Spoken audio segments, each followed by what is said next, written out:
what situation we are in exactly. A real fucking plant. humdinger. Let me look at my end of session notes, which are very scientific. We They are state in a that plant. We are things are coaxed into not. pitcher plants that are filling with a golden liquid that seems to have a healing property. We were Mhm. guided into them by plant biomass mimics who were kind of like each one of us and led us into separate plants. Mm-hmm. Mm-hmm. Mindy took out her shiv. Is that what we're calling it now? Okay. Mindy and her shiv. That didn't go over well. Nope. Kane's in the bigger plant, I guess? I don't know. Not bigger, but he is using the force to connect to the plant.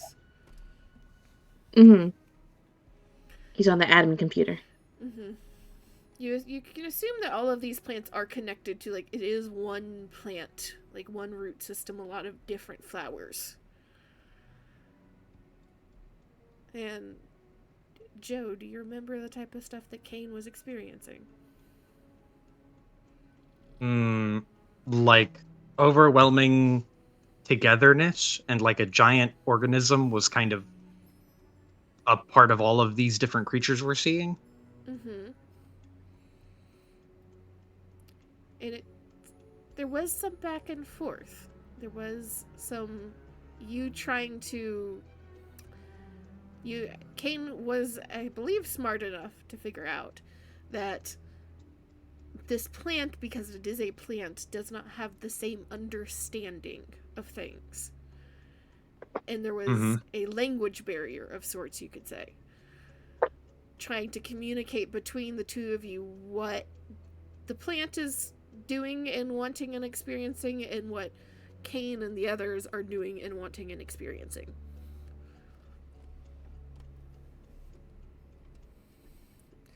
Yeah, there was struggle with it understanding what Kane meant by certain things, which was causing him frustration and panic because he thought Mindy was like killing it. Mm-hmm. Did you have specific notes at the end, Amy?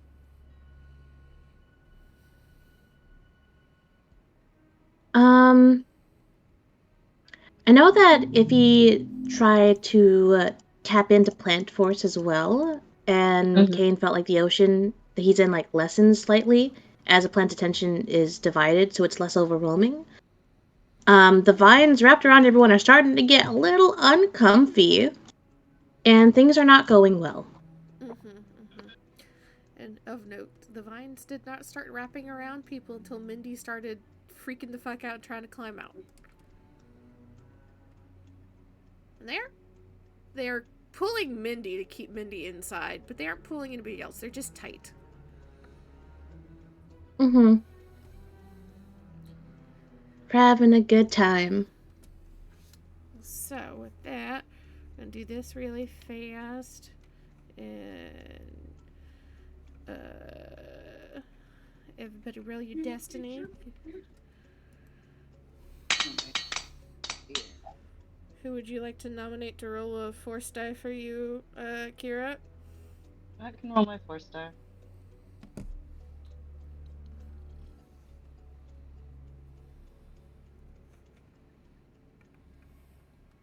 It says I rolled, but it didn't show my roll. Do you guys see it? I do not. No, it also did the same for me. No. I just assumed that it worked. I It didn't show see me. a roll for Amy. I only see mine. Yeah, I only see a roll for Cody. I see Cody, Amy, and Joe. Okay. Heard. It just don't like me. Well, I do see. Okay, I do see the counts in there for some reason. It may, the other side of things. We're gonna see how well this all works, which may just be part of the server fucking up, since I'm the host computer. The tornadoes that came through Georgia last night fucked up a lot of the internet. So, since you see all the rolls, Matt, is the 2-3 light to dark correct? Yes. And Kira, did you roll one?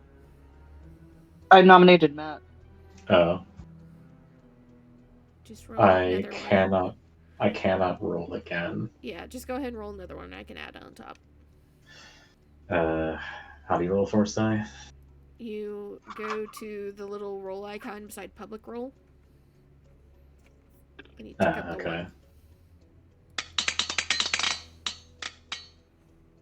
Okay.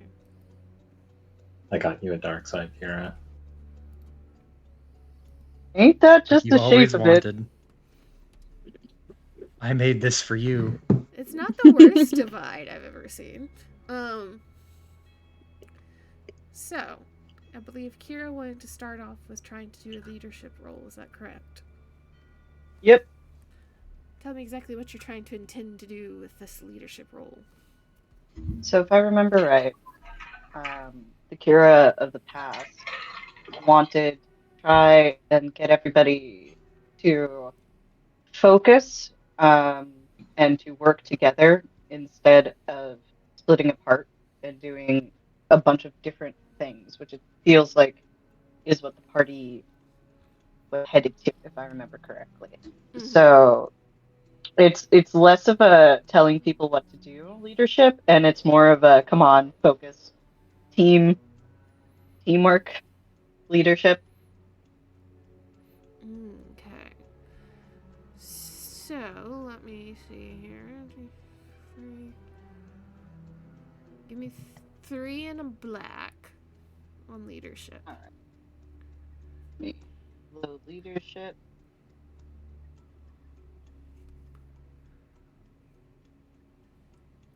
3 purple. Yes. And 1 black, that's removed. Yes. All right. It is nice to be able to physically shake it. I believe somehow I have failed this roll, which is kind of impressive. The X's are failures, right, Matt? Or are those threats? X's are failures. Mm-hmm. Yeah. So I've got 4 advantage and 2 failures. I will use. Let me see. 1. I will split to 2 and 2 with the advantage. So I'll use 2 to pass a boost onto Mindy specifically, in calming down, and I'll use 2 to pass a boost to Kane specifically on his next skill check. Gotcha. So, Kane, you got a blue. Mindy, if you try to fucking cool down, you got a blue. Anybody else have a check that they want to roll right here and now? A action that first jumps to mind. Nothing new for me, at least.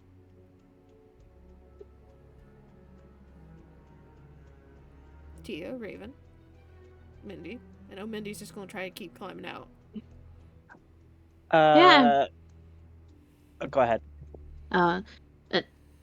Tia's main mission is to get Mindy to calm the fuck down. Okay. How are we doing that? How are we approaching this? Okay. So, there's a lot of fear here, right? Mm-hmm. But I feel like she knows Mindy pretty well at this point. I think she tried to appeal just like, hey, trust me, bro. Hey, everything's gonna be okay, I promise, alright? Just keep calm, but that didn't really work. Mm-hmm. So now, if you will allow me, DM, Mm-hmm. I want Tia to try and lean towards, hey, Mindy, I need you to think, okay? Logic this out with me. And appeal to that, like, logical side of her, maybe even pulling in Raven if needed. To have her roll an intelligence check instead of a cool check. Or just discipline, like... Yeah, like, anything besides cool. Mindy, I would I'm gonna also need you to argue... lock the fuck in. I would also argue that discipline makes total sense here, because she's trying to, like... I will say... calm down. You guys saw me on that with how Amy is talking. I was gonna go with discipline. Because there's not a persuasion check here. But in order to see if you get a boost on the discipline, Amy, Hi. you are talking to Mindy here. Yes. Would you roll a charm or a negotiation? Fuck. Are you telling me Tia doesn't have charm? No, she's a gunslinger pilot. But She's just naturally charming. Exactly. He doesn't have three and a black. his deception. Where are the skills? Oh, is it charm or what? Or negotiation. Could I argue for deception if I lie to her?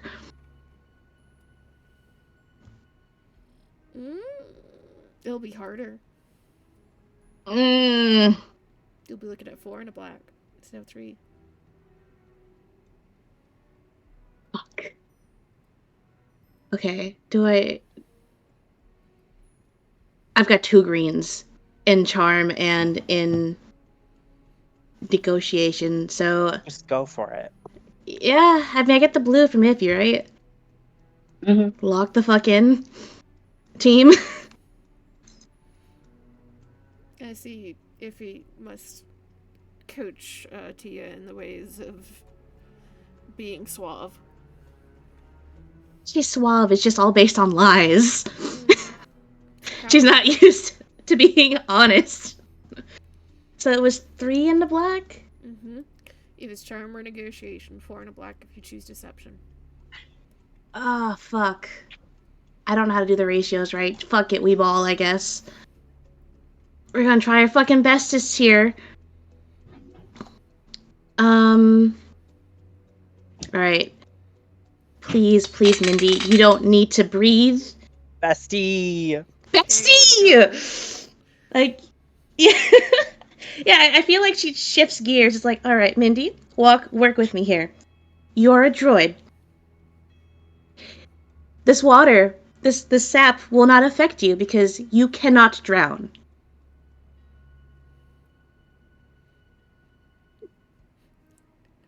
And if it does affect you, it will take months.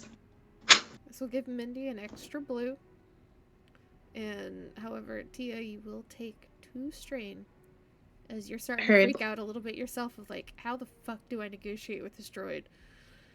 Mm-hmm. That I can't see, that I can't reach. So, Mindy, roll me a discipline to calm down. You have 2 blue.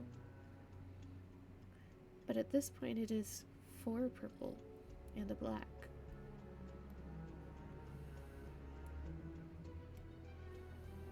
Use a point. I don't think they need to. Oh. I should have. Oh. Spend a light side point. I mean, if you want to spend a point to try a reroll, I do allow it. I say go for it. I feel like this is very important. Sure, I guess.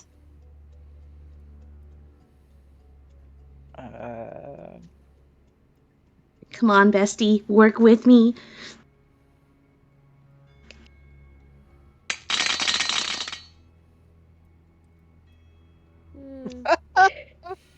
Fuck.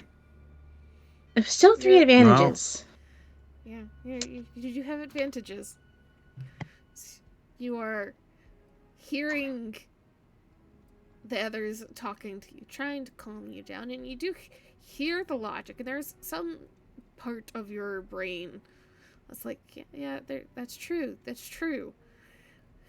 Mindy, you are still clinging like halfway up the leaf of this pitcher plant, with the tendrils trying to tug you back down. It is not violent in any way.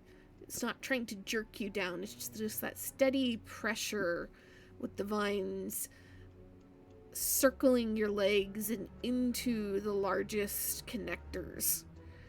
Just steadily tugging and tugging. And there is have had experiences a lot of droids have not.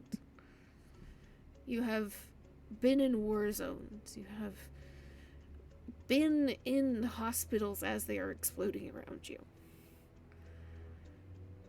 So this is not completely unfamiliar, but it is something that you recognize has not been programmed. There is almost... You would hesitate to call it an animalistic urge to escape. But you could say that it's something like that from hearing flesh and blood people explain that urge.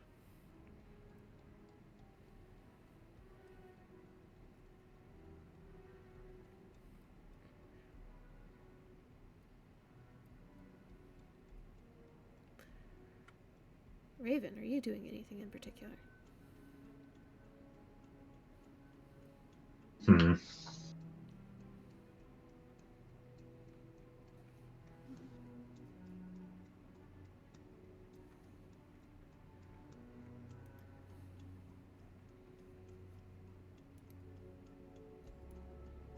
Would it be possible to try to walk Mindy through some part of her programming that would help alleviate the immediate strain?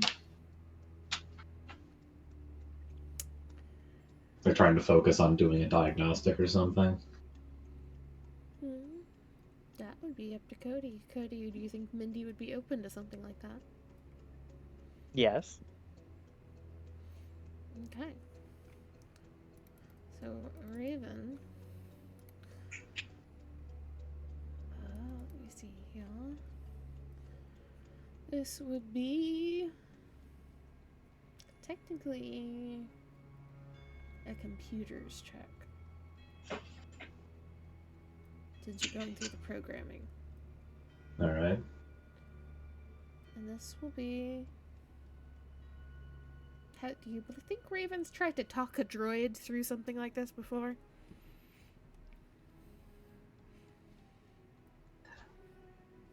I think probably when they were working at Sturka, they probably talked to the droids more than they did to other people. So probably. So I will say you can have it at 4 and a blue. 4 purple? Yes. Okay. Do I have anything for this? I don't think I do.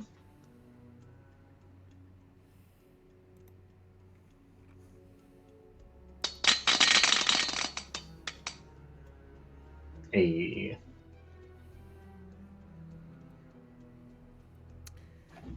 So you hear Raven starting to talk to you, Mindy.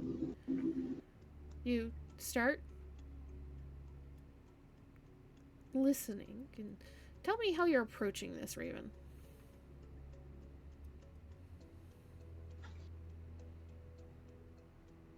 I think it's kind of like talking somebody undergoing a panic attack through the sort of broader picture of what their mind's doing, sort of trying to tell them, here's what your brain's doing to you. You can understand that and try to work within knowing that it's something that's happening to you rather than something that you have to be experiencing. Okay. So sort of here's what part of your cortex is causing this response. Let's reset that and sort of focus on what's happening with it rather than what it's doing to you.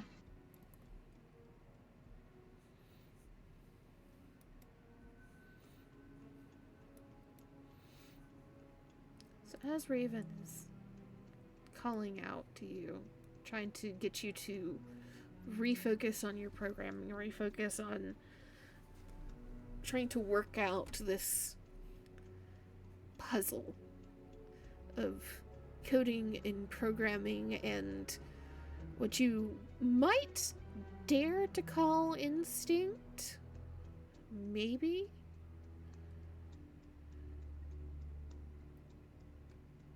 Where's Mindy's headspace?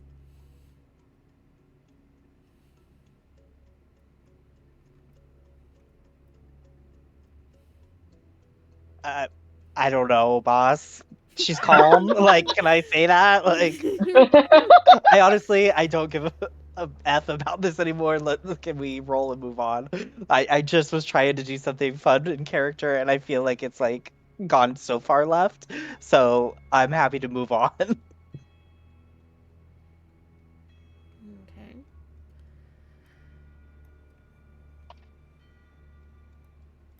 Well, Kane.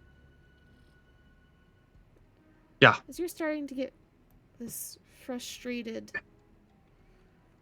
kind of, you said he was frustrated ahead of this. Because Yeah. you're hitting this language barrier. Where does he try to move to next? Or does he try to move to something else next? If there's no more distress, he's just going to roll with what was going before. Like, let the plant fill up and do whatever.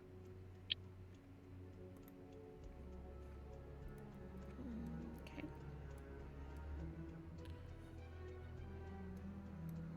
Well, if we're just going to skip over the rest of this, let me flip through some of this. Is that not what he should be doing? Let the plant do its thing? No, it's fine.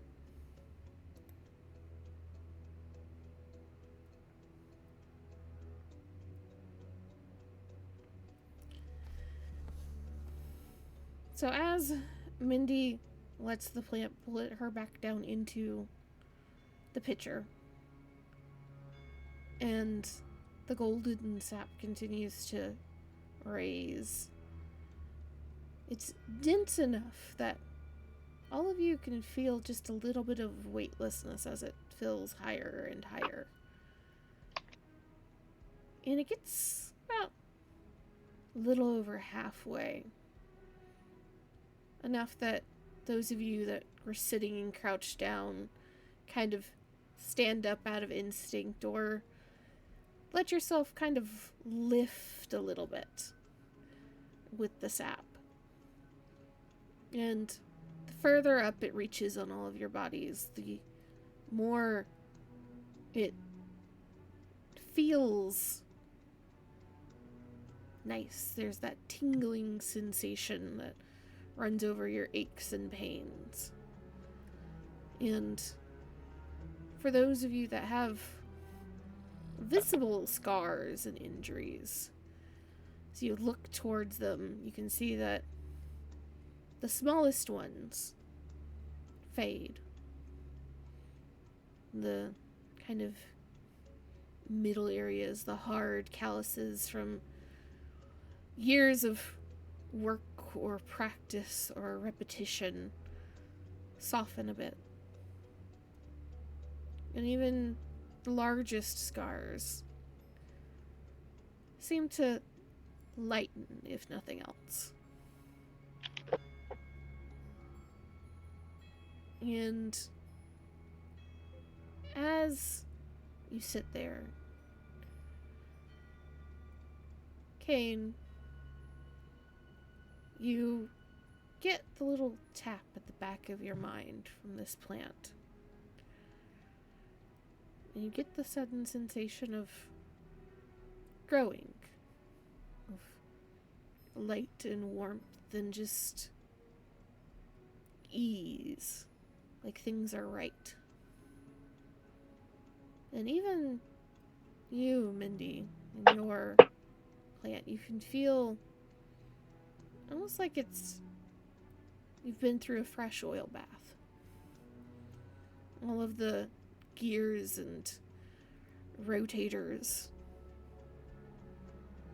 lubricated and moving particularly well. And as you look down, a few edges of rust and dirt that have accumulated primarily on your legs seem to have chipped off or washed off in the golden sap.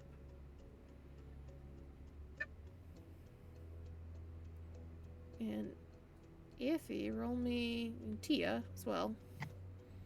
Force at 3. Okay. Oh, shit, heard.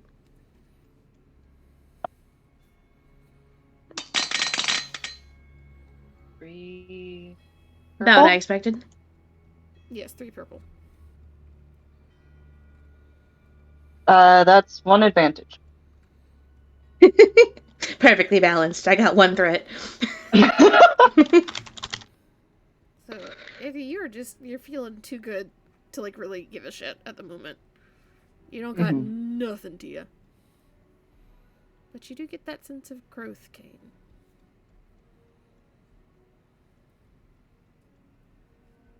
Do you do anything with it?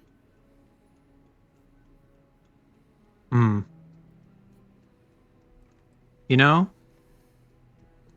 this might seem a little unhinged, but how high is the liquid level? If you, for most all of you, if you're standing, like on your feet, it would be like past your waist, but not overly high. And it does seem to adjust to each individual. And it's not rising anymore. It's kind of steady. Yeah. Okay. Kane is going to, feeling that things have calmed down, he is going to reach his hand down and scoop a little bit of that liquid in his hand and then sip it. So, Joe. Yeah. Are we going to talk about your dungeon meshy tendencies? No, we're not. I think we should. I We'll fully schedule it support in. you in this endeavor. I just want you to know. I think this is a great and flavorful decision. But I do also Don't have to tell crown you just a little bit. Flavorful? Who knows? Maybe it tastes like Sabila, and there we go. It'll fix everything. Don't tell Charlie. Charlie will roast me. At Charlie. Charlie doesn't Get in know. here. My phone is charging, so I'm only picking it up when I need to roll. So I'm not telling Charlie right now. Just yelled down the hallway. God bless. Yeah. It's in the notes, don't worry. So you pick up and take a sip of this sap. So you drink it. It has not wholly unpleasant flavor, where most of the other edible saps that you have come across have tended to have like sweet or even kind of floral taste. This just kind of tastes like grass. Just plant through and through.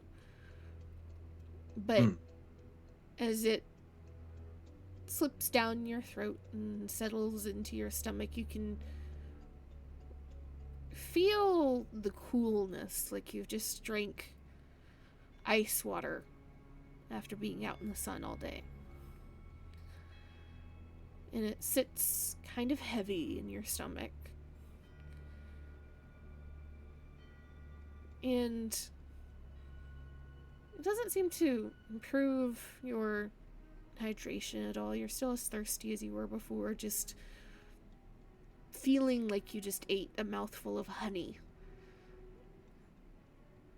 But there is just a slight relaxing effect. And if you have any strain, you regain 1 strain. Oh, nice. Lovely. Tastes like grass, but lovely.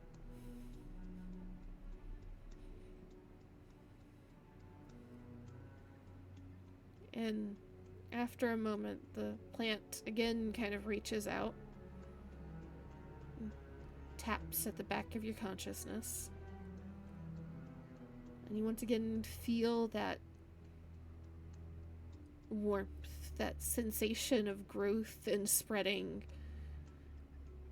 And roll me a force at 3. Force at 3. I'll give you a blue because you've been working well with it thus far. Ooh.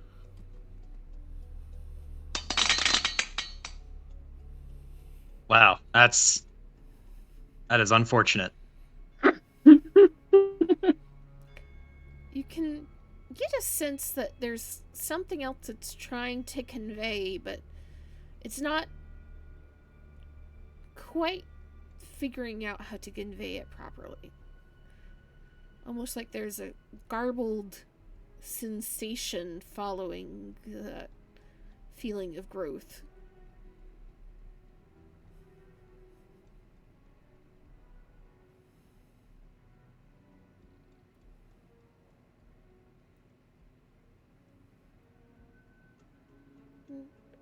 I'd like all of you to roll me a perception really fast. And I'll look at iffies for you, Kira. It's not good. Perception is at 3. This is perception at 2 for everybody.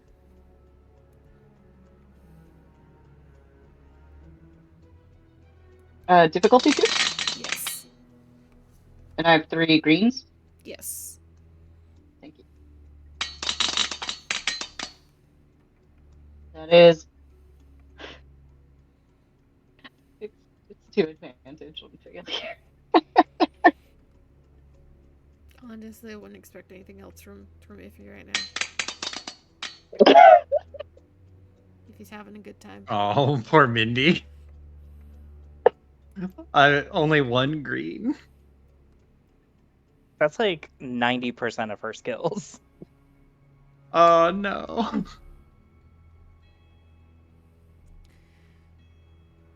So, let me see here. Kane and Raven, as you're kind of sitting there just in the sap, letting this plant do whatever it's going to do, you start hearing noise outside the flowers. And after a moment, you kind of see the beings that had guided you into the plants have climbed up or done something so that they are peeking over the top and looking down at you, and you can see that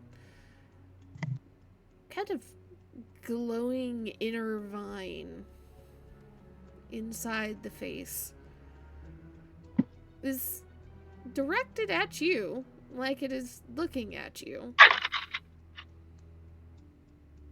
And Raven, the one above you, you can see a hand come up over the top of the picture, and it looks like it's trying to reach over the plant towards you for a second, and then it just stops and all of its fingers kind of spread, and you don't know if it's a hello gesture or a it doesn't know what it's trying to do gesture, or if something has happened. It's very abrupt and sudden. All fingers just splayed wide, about 1.5 feet away from you.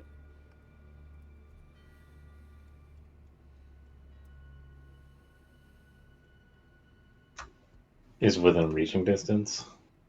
If Raven wanted to reach out to it, yes, or if it continued to extend its arm, it theoretically could.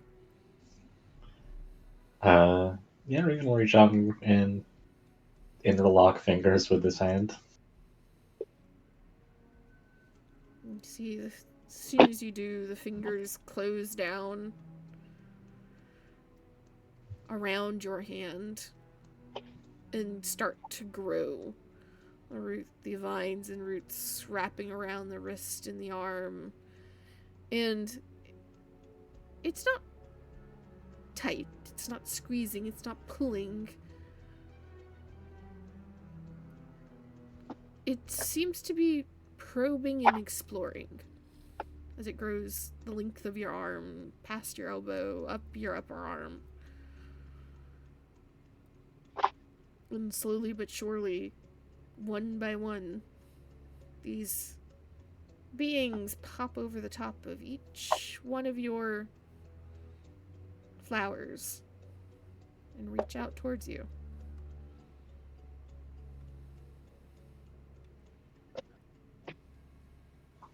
Yeah, we're using that radio again, because what the fuck?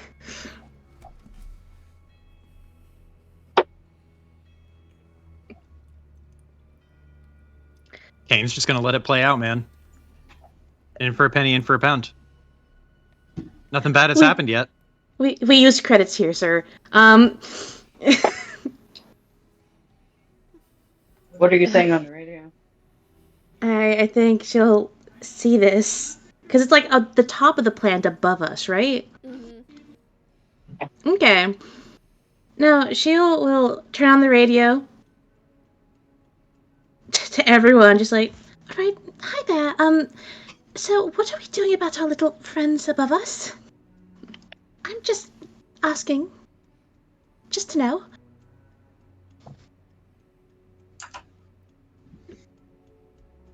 If no one else chimes in, Kane will chime in after a pause and say, leave them be. That's it.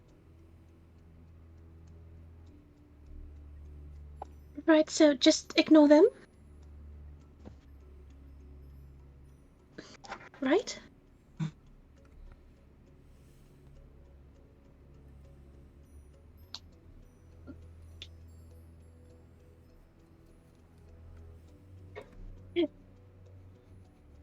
Raven saying anything? Because Raven's the one that's interacting with them right now.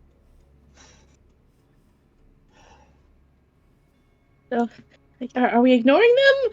Is that what that is? I'd like that to be what it is. I mean, Kane is the one in charge of this, right? Mm-hmm. If you put him in charge of it, yeah. So, Mm-hmm. you gonna let everyone know what the plan is? He did. Oh, sorry. I must Yeah, have cut out. he said, leave them be. And that is all he said.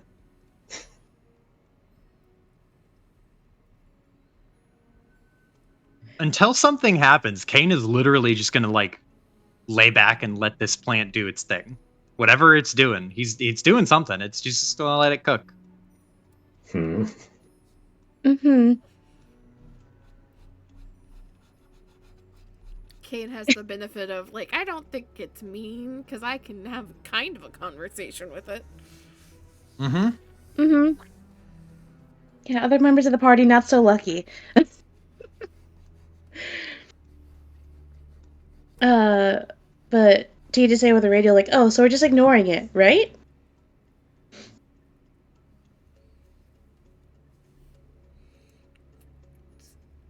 As there's silence. Kane doesn't reply. There's So this Tia fucking... says that, and does Iffy see her own double coming in? Yes, all of you see these heads popping out over the top of your plants at this point. Mm-hmm. And all of them have reached down towards you. I think hearing Tia say, like, so do we just ignore them? I think Iffy, who's kind of, like, I would say she's in a pretty good mood. Especially with not being able to feel any pain, well, less pain at present. She will shake her head, knowing the others can't really see her, and look up at her own double. Now, I don't know about ignoring. That seems kind of impolite to me, considering they've been pretty good to us, right?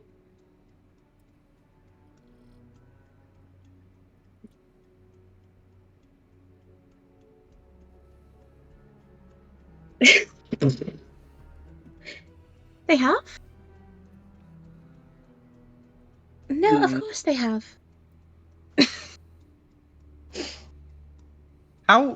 Question, how are they reaching out? Are they like reaching to like they want to grab our face, or is it like holding a hand, like proffering a hand, like come with me?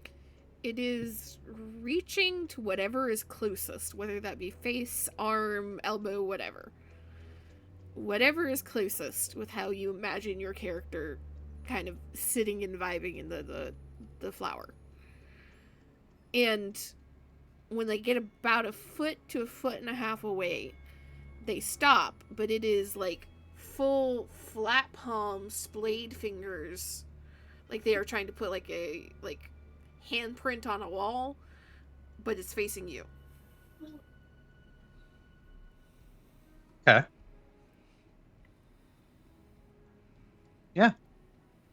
If there was an equivalent term, Kane would come up on the radio and say, "Let him cook." But there's not. I can't think of a way to say that in Star Wars speak. Trust the Look, horse. we've made an investment. Let's see how it pays out, right?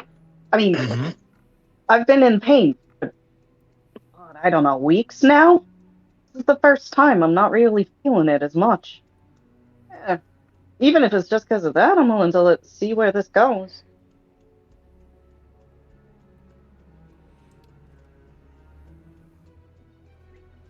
So, should we interact with them?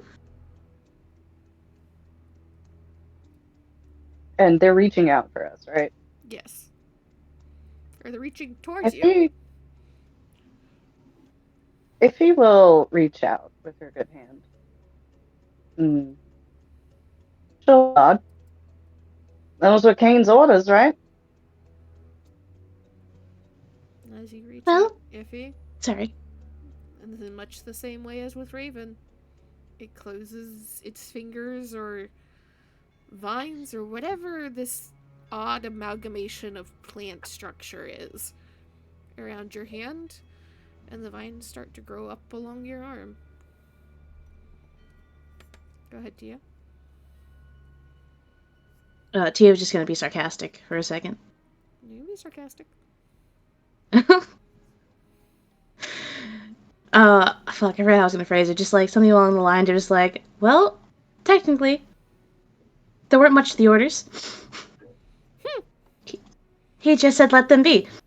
Follow-up questions were ignored. But okay. Understood, I guess.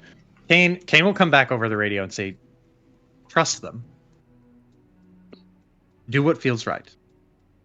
And Kane, while he is saying that, he will reach out his hand and like press his palm and fingers flat to the creature's palms and fingers so that they align.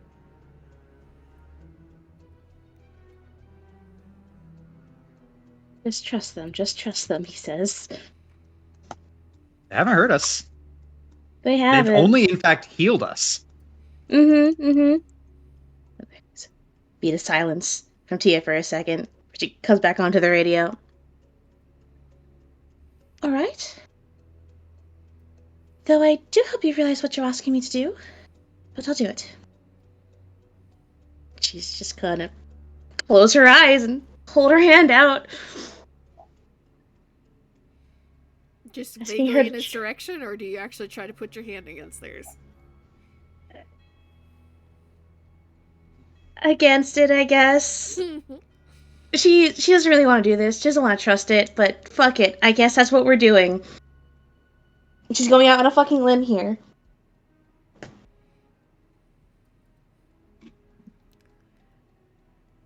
And it, just like the others, wraps its fingers around and the vines begin to grow. Does Mindy try to touch the person? Yeah, I mean, if everyone else is doing it. Okay. Did any of you squat down or sit down in the sap? No, I don't think anyone did. I know Kane didn't. I don't, because we're in the bell of the plant, right? Mm-hmm. I'm pretty sure Iffy I- did last time to... Yeah, it feels like what she would do. Mm-hmm. Because she's been in so much pain Mm-hmm. that I feel like she's like, give me more of this, you know? I don't think Tia did. What was that, Ojo? I think it was an O, like, I misunderstood. It does make sense. I just misunderstood. Did Raven squat down into the sap at all? They ran their hand through it. Okay. So as the vines grow along your arms, up your arms, they get right to your shoulders, one or two tendrils kind of going past.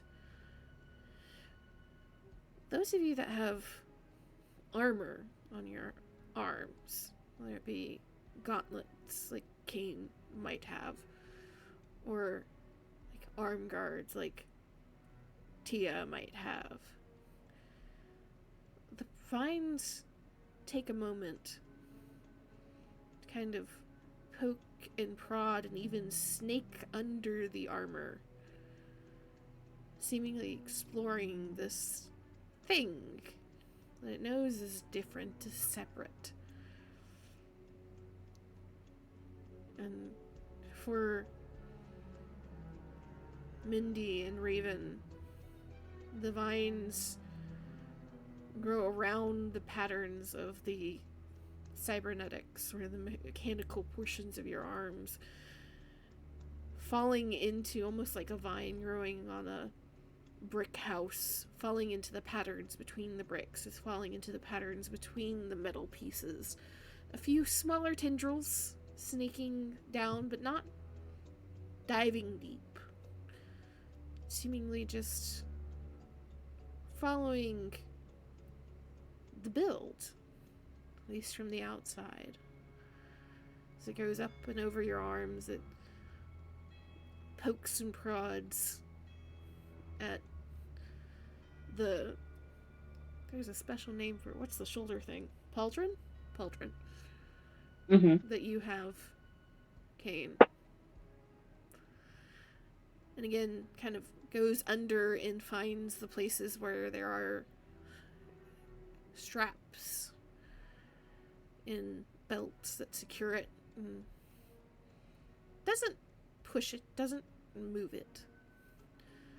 But there is, for some of you, just a little bit of that discomfort of something sliding up underneath and maybe making things a little tighter than you'd like it. But beyond that, there's nothing until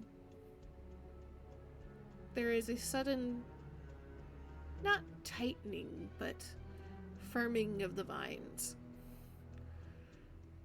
For Kane and Raven and Mindy and Tia, as the vines, rather than being loose and flexible, seem to become much more branch-like, much sturdier and stiff. And there's a sudden, insistent push down towards the sap.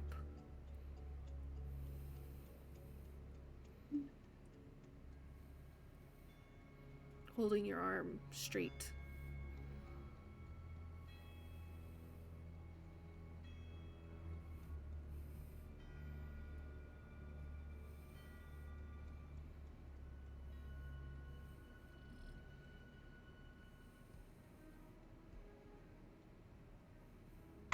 All right, guess we're going under.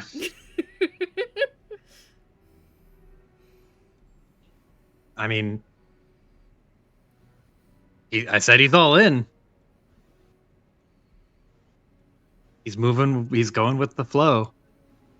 Kind of following their lead, as it were. Fila has never hated a situation more in her entire fucking life.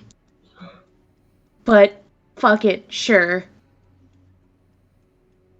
Why not? If she dies to a plant, she's gonna be so upset. That's so uncool. Tia's horse ghost will strangle somebody. Yeah. Probably Kane. Just let them be, huh?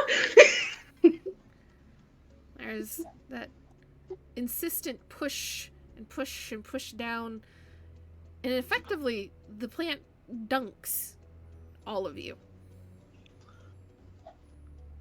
But the moment that you are submerged, it starts to pull again, and then one by one, all of you, including Iffy, are lifted out by your arm.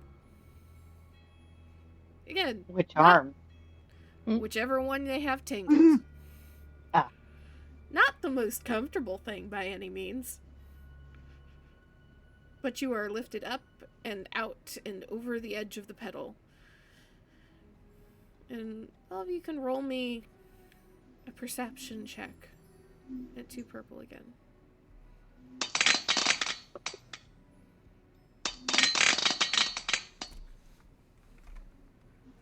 have 3 greens. Right? I think so. Hold on. Alright. Yeah. I don't know if I'm gonna pass a single check tonight, gang. Oh, Well, to be fair, we are I making you roll social shit. I failed my leadership roll. I rolled 1 advantage. Okay. Hey, better than a threat.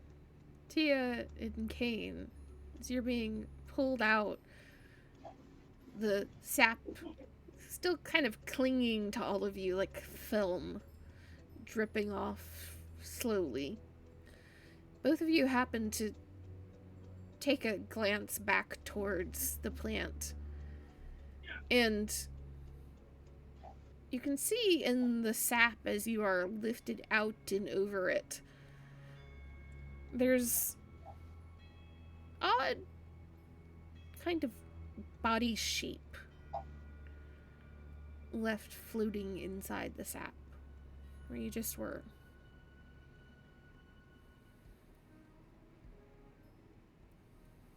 like a negative impression of us in the sap. Yeah. Did it just like Thought a it was mold liquid. of us? So it's like jelly.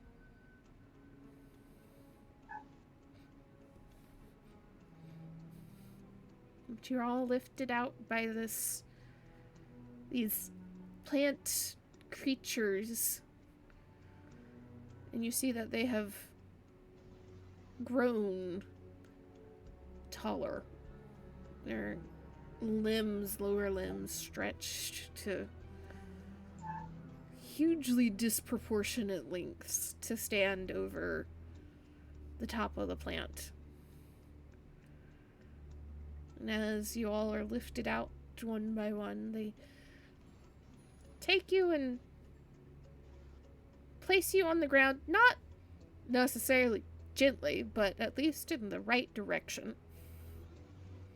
Still dangling from a single arm each. And as you catch your feet underneath you, they lower their arm and your arm with it, still holding each of you, but so you are no longer suspended with your weight being carried by one shoulder.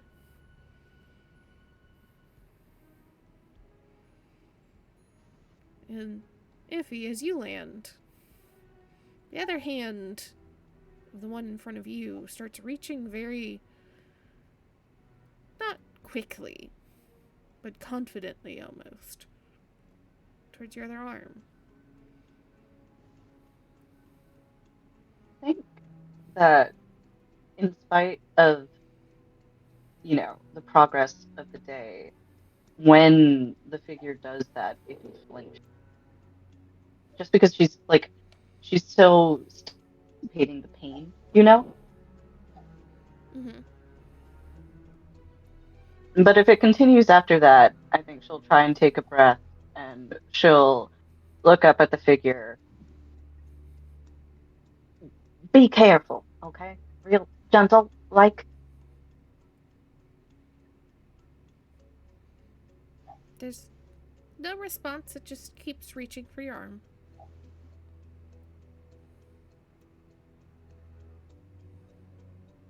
She can't lift it, so she'll lift it with her other arm extremely gingerly, I guess.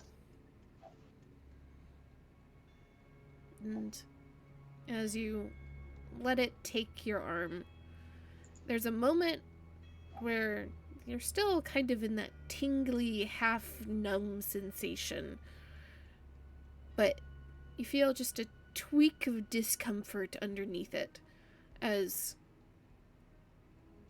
the plant creature starts to kind of stretch your arm so that it is straight rather than bent. And you see the plant start to, in much the same fashion as it did with your other arm, grow and explore, almost mapping out the scars. And it grows along your hand and forearm and over your elbow and up your upper arm, keeping the arm perfectly straight and extended. And then the vines grow more and more till your arm is encased in plant matter. And all the rest of you can see this happening from your various angles. Your own, well, you can't call them doppelgangers, but mimics standing in front of each of you.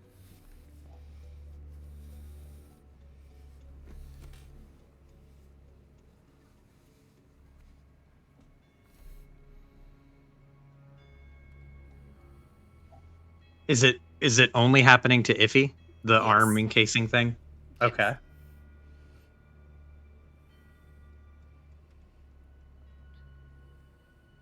I think if he, like, I would say she looks like a bit uncomfortable because she's like dealing with something touching an extremely sensitive part of her skin and flesh.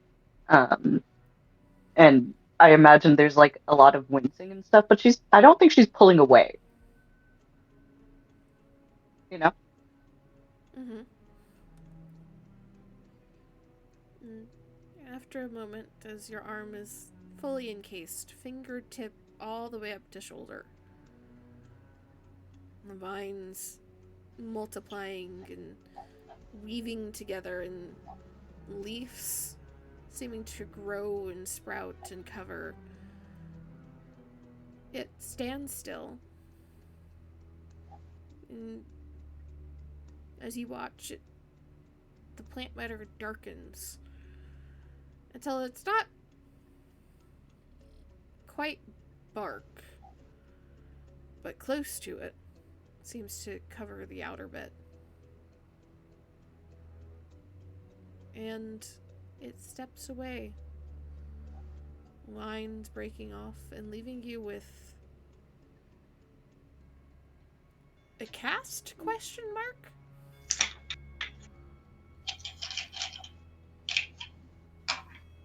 I think if he looks at the cast question mark, takes a couple deep breaths, and as the doppelganger walks away, he looks between it and the cast. Oh, thank you, I guess, maybe.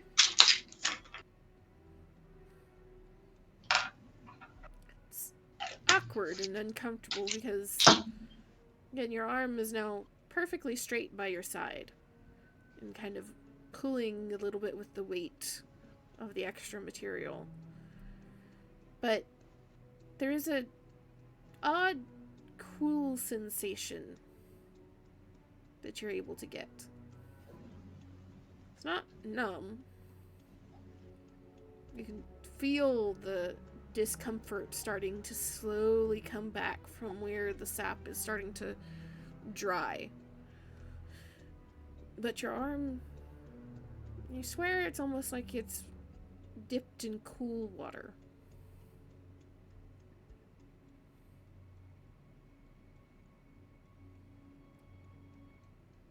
I think as the pain starts to seep back in, she like sucks in the breath through her teeth.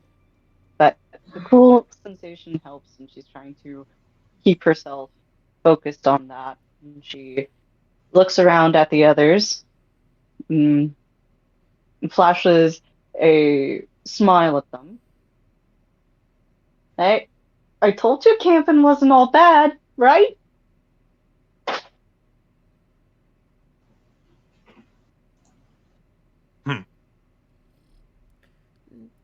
As this is happening, as far as the cast, the doppelgangers in front of each of the rest of you they're kind of reaching out and poking and prodding.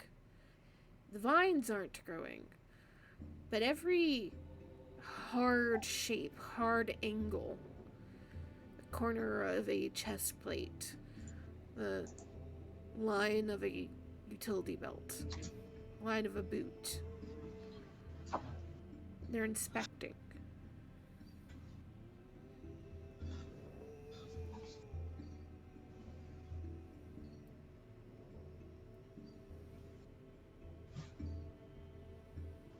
Sorry, I cut you off, Amy. Oh, that's fine.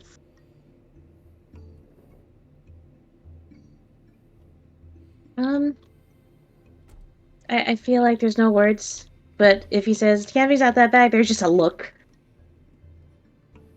But she'll just stand still and just let this plant mimic creature inspect her armor and her boots.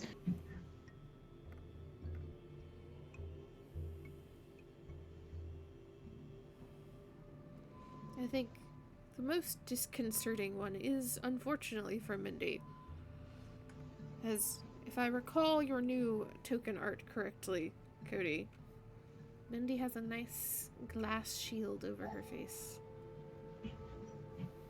Yeah, I mean it's like a mask. I would assume it can be glass. I didn't specify, but it's like a face mask over her face. Kind of For bubble safety. shaped. Yeah.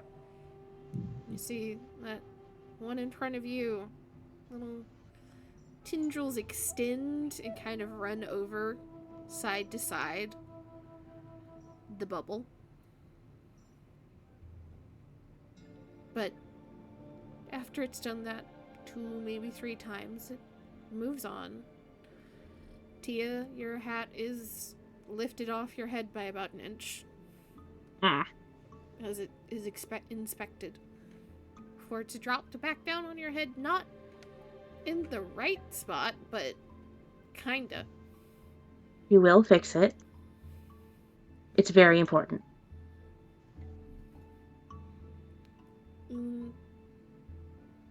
After the figures have inspected each of you for a good several minutes, Kane, the one in front of you, wraps its vines around your arm again. It begins to pull you into the jungle a little bit more. Seemingly Okay. trying to lead you. Yeah, no resistance. Kane's going. The other mimics turn and start to follow, though they aren't tugging anybody else along.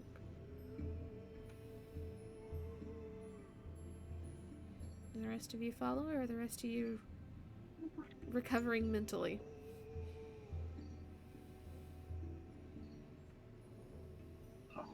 We're going. No, I think if no man he- left behind, right? It sounds like you want to leave him behind. We could. Just let them be, right, Kane? Just Yeah, let them do their thing. yeah, let them do their thing. Nothing bad has happened yet. They may have, like, slightly made our arm sore and messed up your hat. I mean, if I understand correctly, they cloned us, but it's fine. Yeah, but, like, that's not inherently bad. They just, like, do weird plant mimicry stuff. Either way, there's no way Tia's paranoid ass is gonna be like, oh, it's fine that it's gonna be like 6v1. Even if they're friendly. I think if he starts to follow after Kane, and I'm imagining Tia's like lingering behind, right? Yeah, I mean, she'd want to follow. She doesn't trust these things, even though nothing bad has happened. Nothing bad has happened yet. She's following, but dragging her heels about it. Okay. Mm-hmm. I But she think will if follow. I think if he will take her arm to try and like soothe, you know? We'll take it. Everything's perfectly fine. They lead you up and out of that valley of thick vine in flower. And you can see that the vines had stretched all the way out to the pseudo trail that you had been following. You're continuing on in this direction, but the further you walk, the thinner and more sporadic they become at, honestly, a much faster rate than they had seemed to grow when you walk the other direction.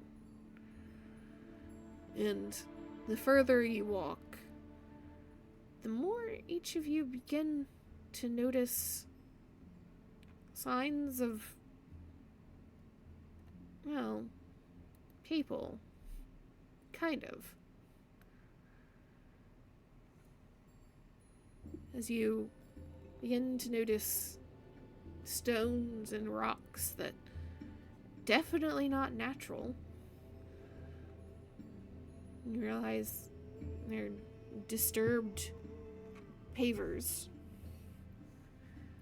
have been long since overturned and cracked and shaken out of place, but you begin to see that there is a path that was there. You begin to see, grown over by the thick roots of these trees and the other plants, columns and other stones that you struggle to place that were very clearly carved by somebody. But more importantly, you all begin to realize that the trees are thinning. That ever-present kind of dimness that exists under the canopy of this jungle is brightening as the trees are becoming, well, younger. Less tall, less thick around, the canopy lower and the leaves more sporadic.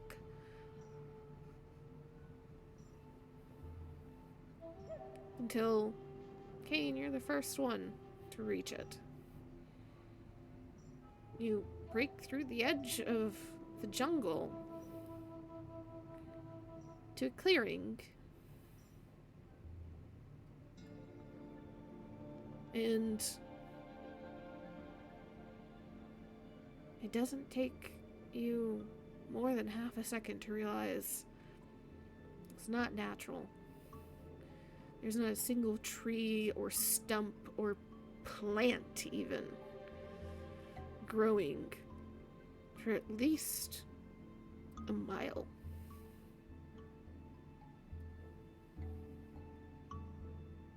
It is just dirt.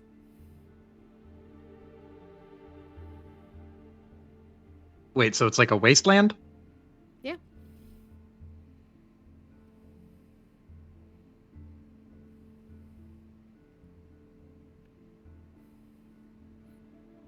Kane just kind of blinks and then turns to one of the creatures. I don't understand.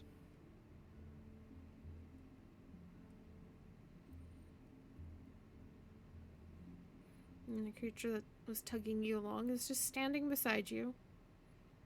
It doesn't look at you. And you can get a little much fainter now that you're away from the core of this plant. That kind of tap at the back of your mind.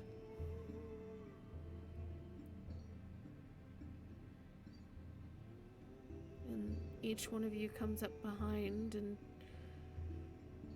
you all see that wasteland ahead of you. What's each of your responses?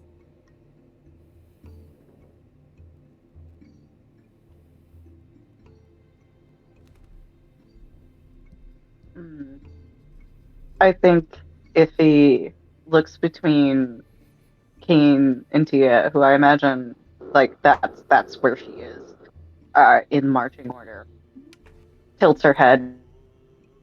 I gotta say, as the official navigator of this here excursion, that don't look natural.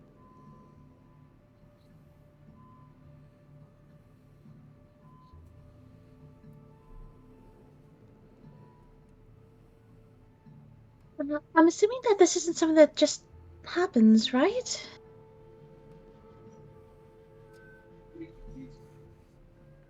Not as far as Iffy knows, right?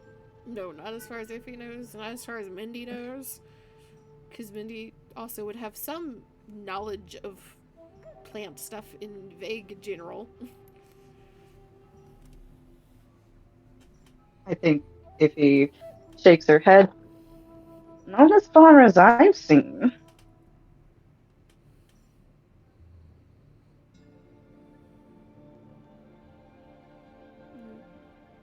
As that tapping continues at the back of your mind, Kane, do you let it press forward sensation again? Yeah. You get a run back of the sensation that it gave you not too long ago of pain and stomping feet and crushing and just a repetition of what now, in seeing this, feels like destruction.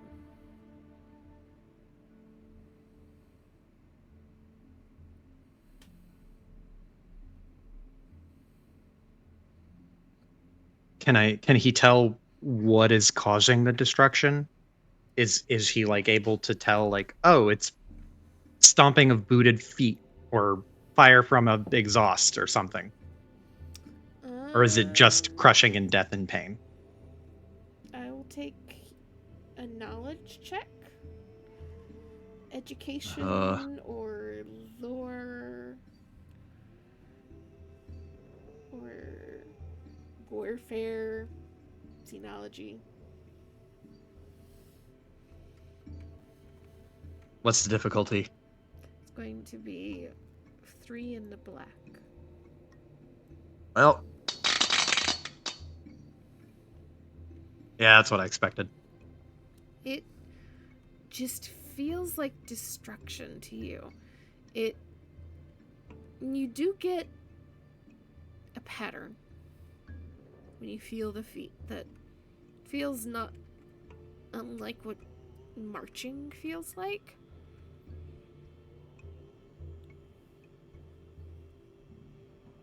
And if you allow yourself to sink deep enough into the sensation it's trying to impose,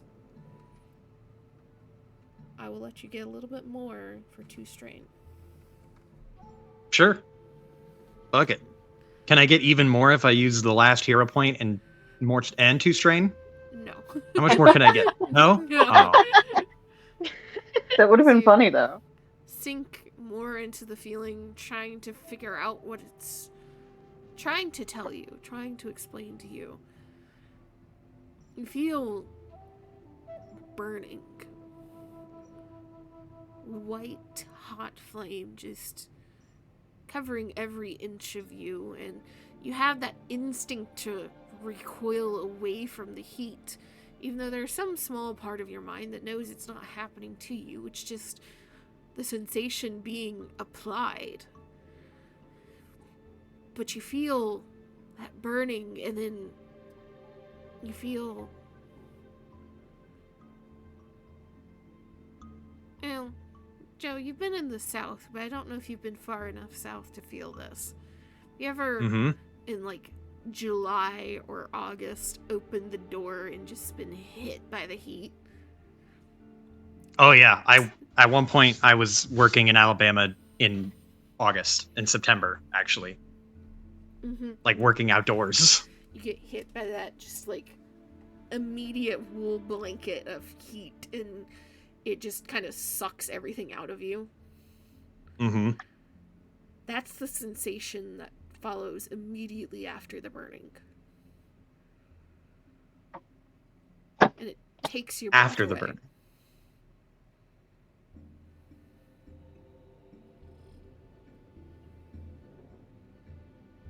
And there's a moment of just nothing. And then you realize it's not nothing, it is the lack of life.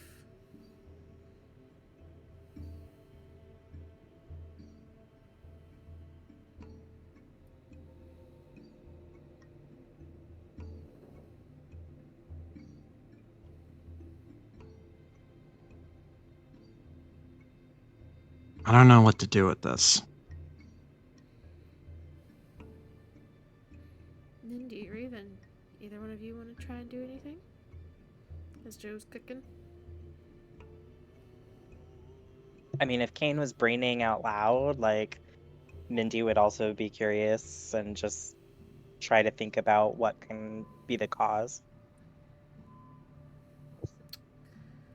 Yeah, Kane would share like it, like he's been communicating with it, which he would hope that everyone kind of understood at some point if he didn't say it out loud, which I thought he had at this point.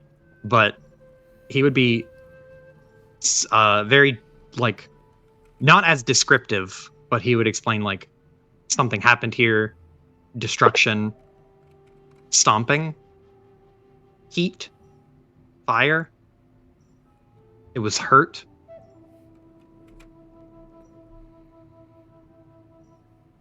So if you'd like to brain at it, Mindy, you can do an education or a lore for me.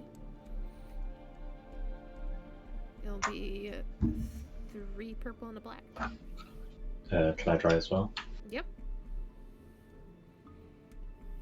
Education, lore, warfare. Holy shit. There's a triumph. Oh. Matt. So many What? failures. You know how I operate. Matt, you can say that, but you have to roll tonight. Wait, I can't see it. What happened? 2 yellow, 2 green, 3 purple, a black, 1 threat. It's the end result. Oh, Mindy, this is being explained to you. You start kind of going through the... Excuse me, hold on a second.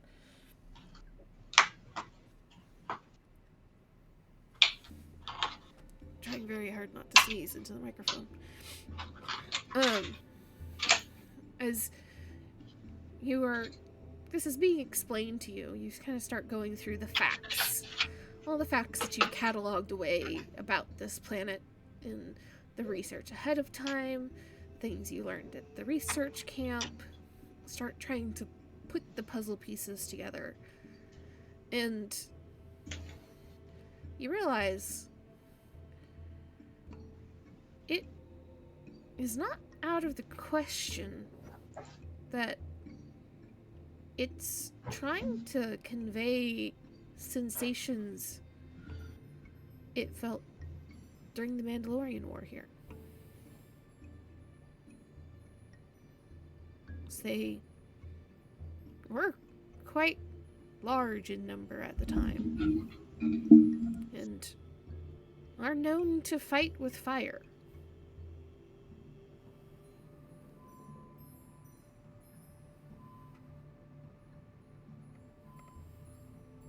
And as you look around, you swear one of the pieces of armor that is tucked into these plant beings around you looks like it could be Mandalorian design at the very least.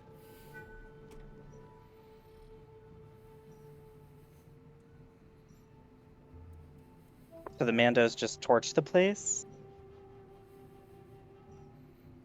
No, maybe not torch the place, but this could very well be a location of a battle that they were in.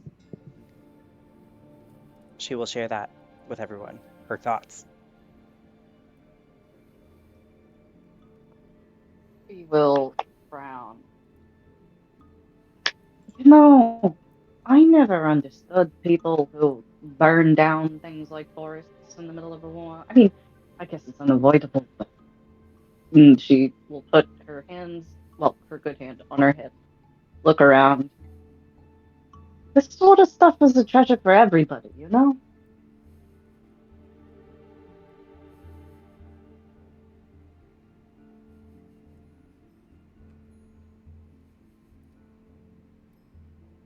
There's probably a hand from Tia onto her shoulder. Well, the past is the past. Though, is there anything that we could do now? Or is it already taking care of itself? I mean, these things are rather active, aren't they?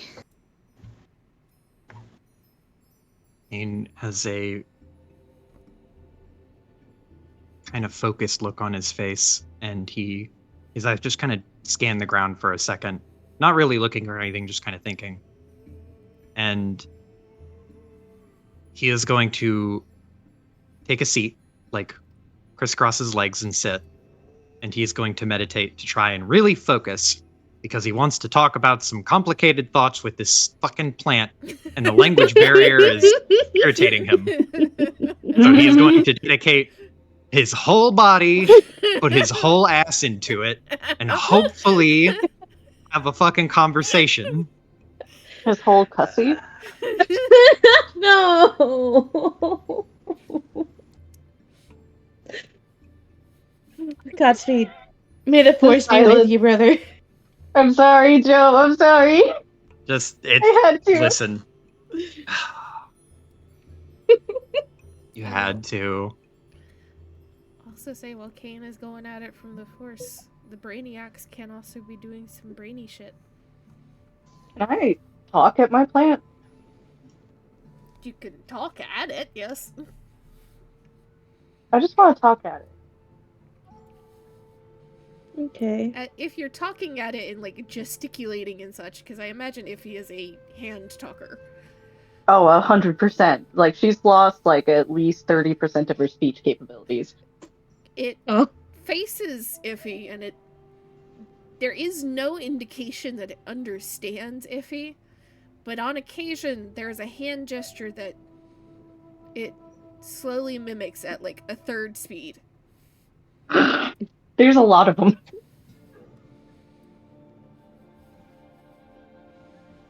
Iffy is on some... Hey, look, could you just tell us a bit more about what's going on here? I mean, like, help us help you, you know what I'm saying? Because, I mean, Kane is really trying to talk to you, so can we lock in? I promise we'll get to you, Kane, in just a moment. Just making sure there's not any rolls to get through. See, Raven, Mindy, Tia, anything you guys want to try? She's keeping watch. Not much she can really do here other than make sure we're all safe. Mindy doesn't have, like, an incredible knowledge of warfare, but I'm curious what a roll would get me about the war. You try that. I'm going to use the bathroom. Teamwork. You can definitely try if you would like. It will be... Because this is a while ago. And while the Republic does have information on it, it is not one that is as widely covered. So it will be 4 purple. But no blacks, so that's in your favor. Alright.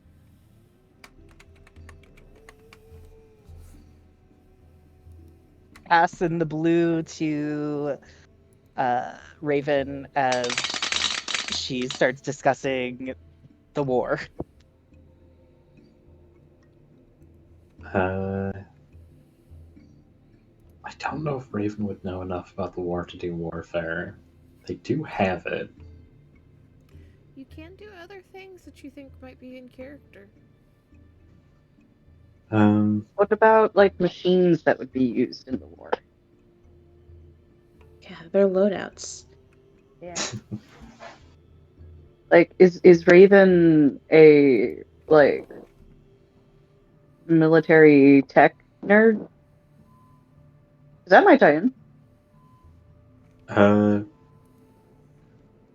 Not especially, but they were educated by the computer on a warship.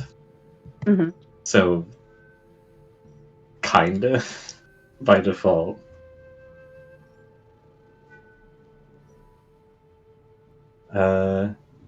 I was thinking of the warfare xenology to see if this was either done by fire or a defoliant, or trying to figure out what it actually caused it. Okay. You can do either one of those. Whichever you choose, it will also be 4.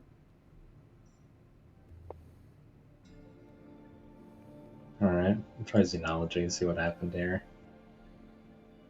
Hey. Hey, look at that. Okay. So,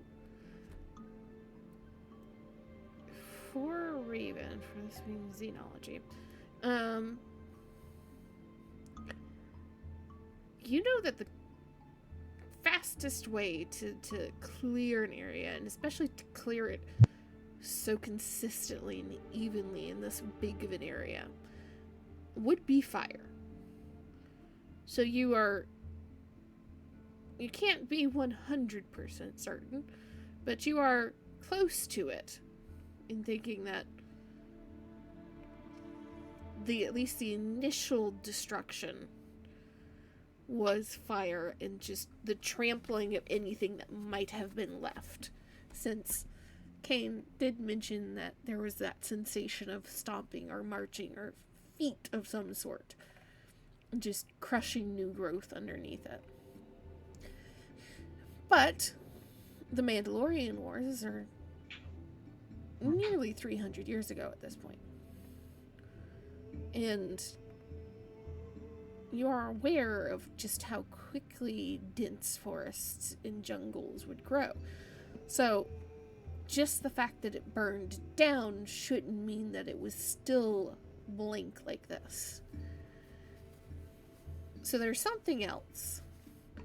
And the only things you can think of that would cause this would be either some sort of chemicals that were utilized, whether that be in the battle or afterward to keep this area clear, or just straight up like salting the earth.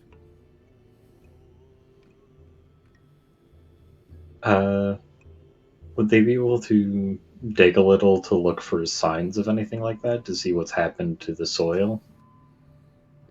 If you would like to just pick a spot and start digging, you can. Yeah,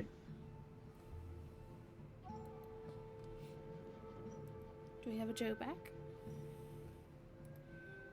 Be faster, Joe. now this isn't something Raven would know, but I guess, Joe, do you think that there can be a sort of forced wound on a place to prevent things from regrowing?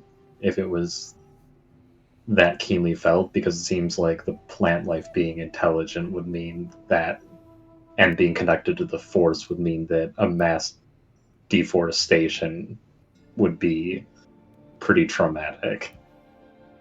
Makes sense to me. Especially with this, like, giant creature being so interconnected. Mm-hmm. So, Kane, you settle down into your meditation as the others are talking and starting to move around you. And none of the mimics are stopping any of you or impeding any of you. They just seem to be standing there for the most part. The one in front of Iffy just gesturing occasionally in mimicry of Iffy talking. One that was roughly Raven-sized following after. You notice that it only takes a step or two away from the vegetation line. It doesn't go any further, though it seemed to be trying to follow you. And the one beside you, Kane, takes an extra couple of seconds, and then it doesn't sit down exactly like you, but at least it crouches so it is roughly even on level. Kane, as you start to meditate, what are you doing? How are you trying to reach out? Kane is approaching this with all the finesse of a hammer. He is going to focus on the connection he has with this plant thing, and he is going to try to ask it what happened in regards to the big blasted landscape of just dirt. Presumably, like, nutrient empty dirt.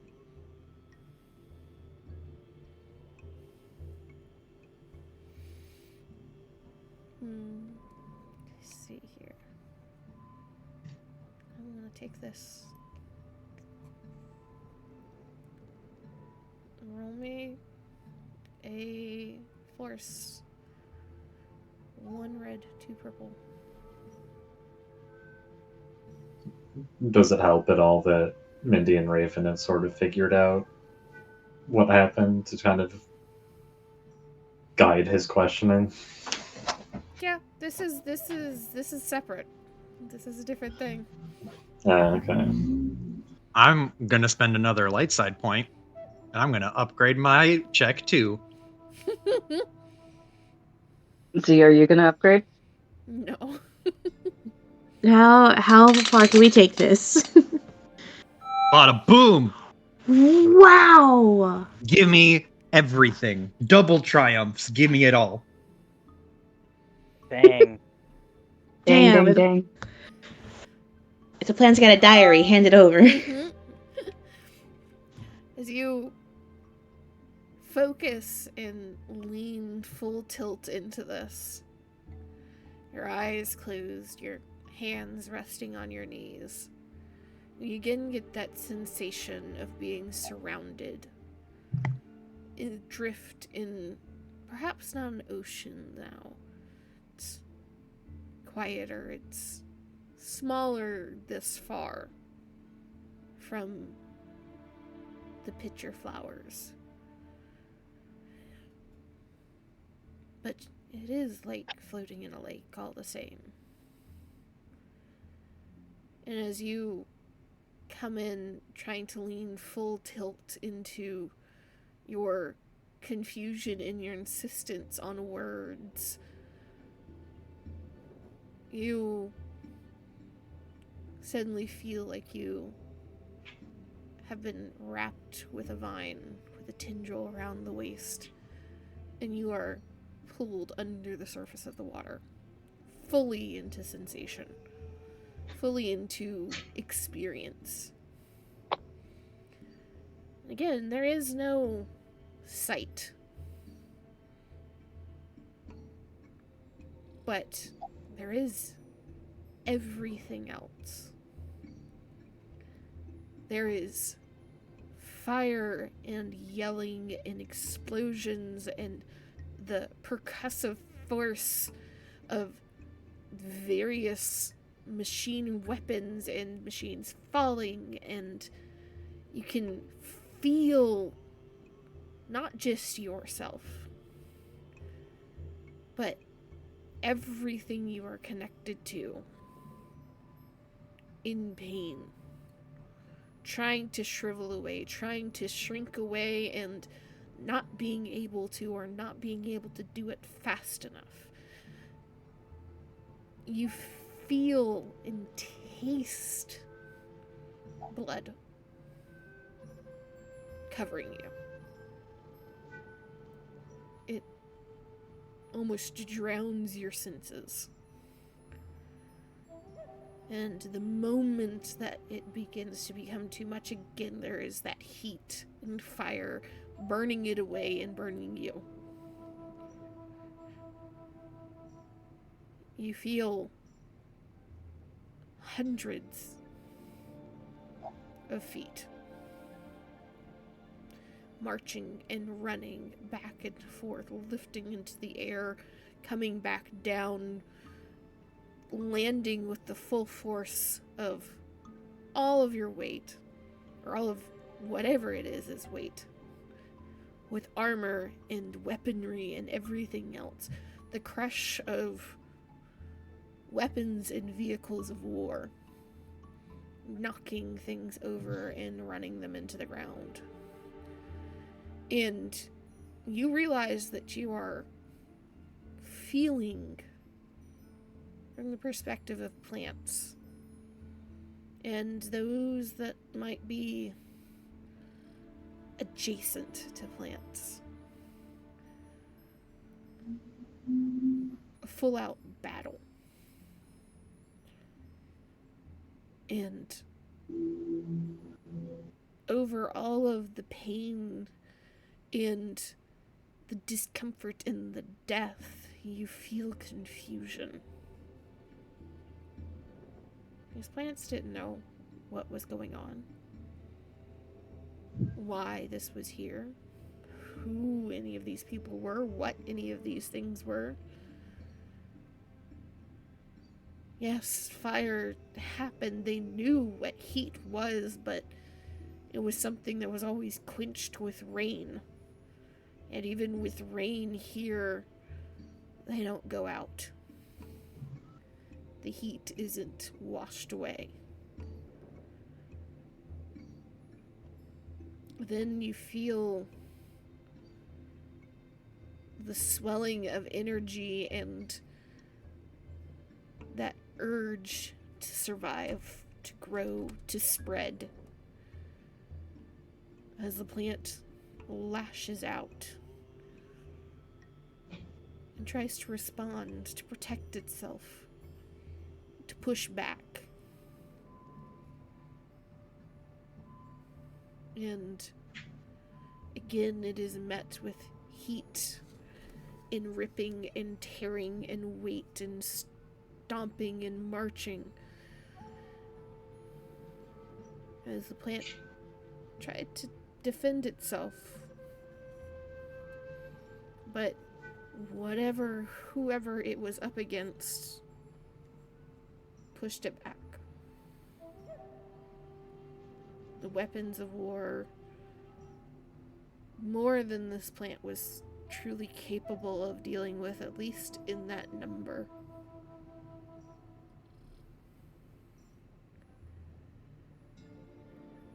And after that pushback, after that lashing out was turned away, there's a sensation that at first it's hard to put your thumb on to fully understand, but as you turn your mind towards it, it becomes overwhelming. Of energy, of life, of growth being wholly snuffed out,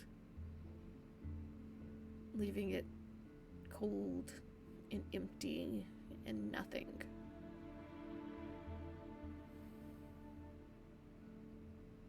And you do get the sensation that something has happened to prevent any growth.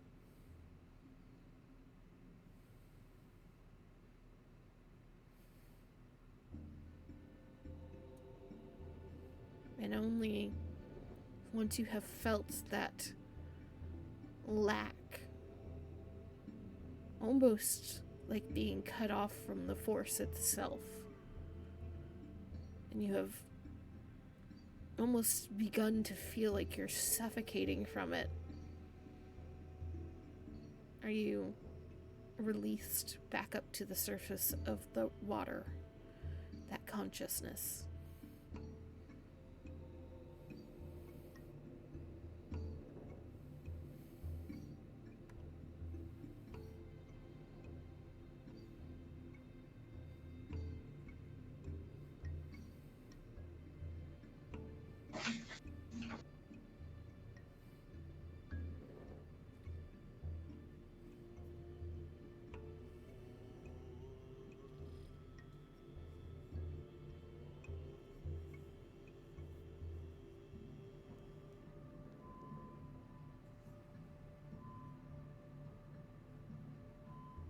Okay. I was hoping that would clear things up, but it didn't really clear things up for me. There was a lot of war and violence, and the plants didn't know what was going on. Okay, what are you confused And now about? there's something preventing them from going back. Too, Mhm. is another thing. I would just assume that the ground is just too desolated for them to, like, there's no nutrient. That's why they can't go back, right? In part.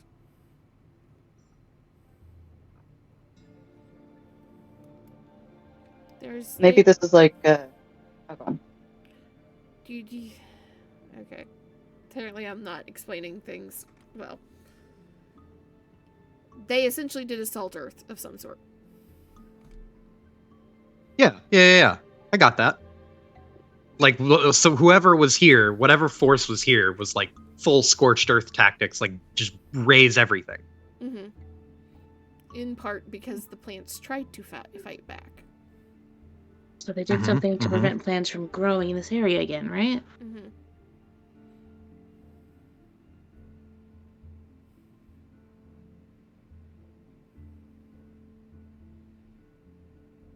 I mean, I don't know if Kane can fix that. If it's like We can- chemical destruction on the ground.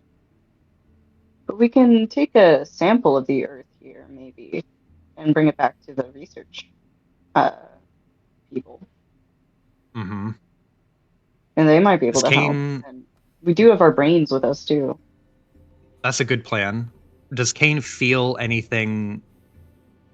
If Kane were to step over the boundary from the plant threshold to the blasted wasteland, does he feel anything in the force that is different there? Is it like more demonstrably dark side or anything like that? Not dark side. It is, again, the further in you go towards the center, the more it just kind of feels void. Because there's nothing there.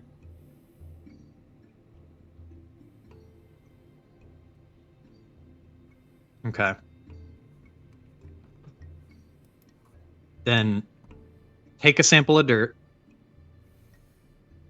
We're going to have the brain at it.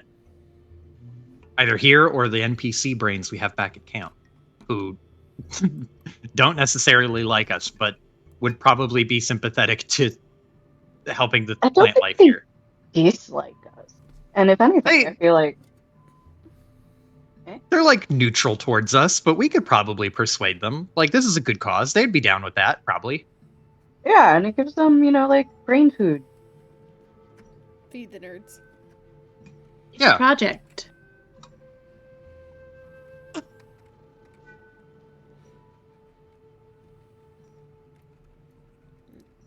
Raven. It's like I'm imagining them as like a nest of willows. And I feel like if you threw a dirt sample at Willow and went, "Hey, what's preventing the plants from growing here?"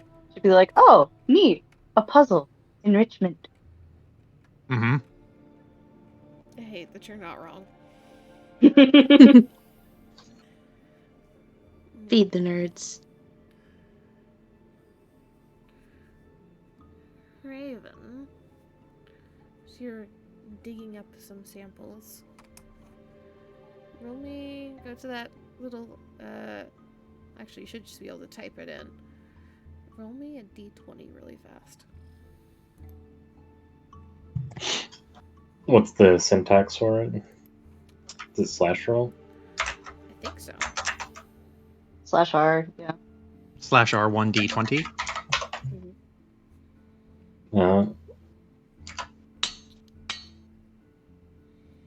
Big ol' 4. Nice. As you are digging, how far out does Raven go into this soil to collect samples? And does Raven collect multiple samples? Probably multiple, going maybe a dozen or so meters between them to sort of go towards the ostensible center of it to get different gradations of it.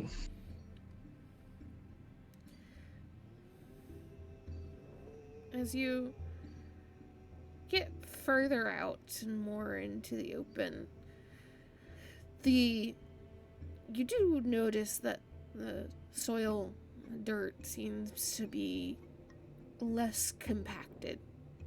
Assume because there's less animals that just happen to travel over the dirt far out. You don't know if it's just because they don't want to be this far out in the open, or if they, much like the plants, have some reason for not coming out this far.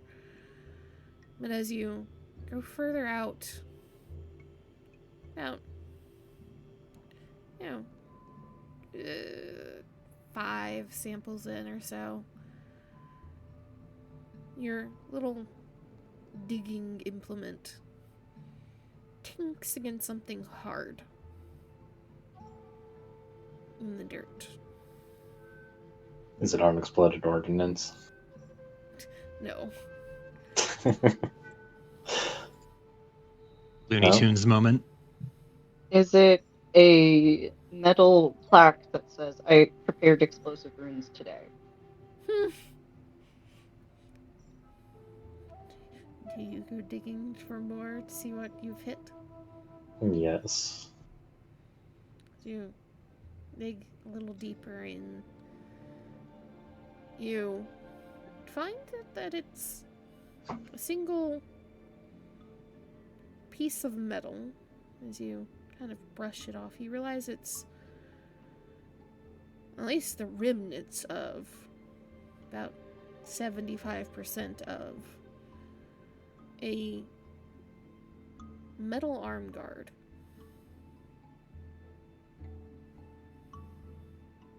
Some sort.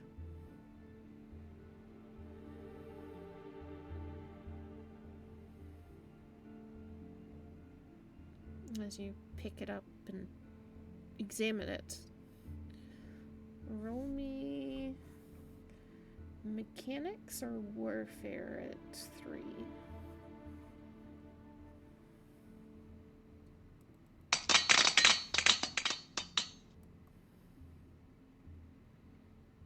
You realize after studying it for a moment that this is metal you have never seen before, but you know what it is.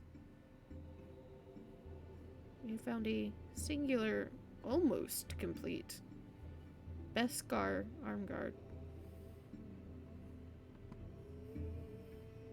We Mandalorian. We Mando now.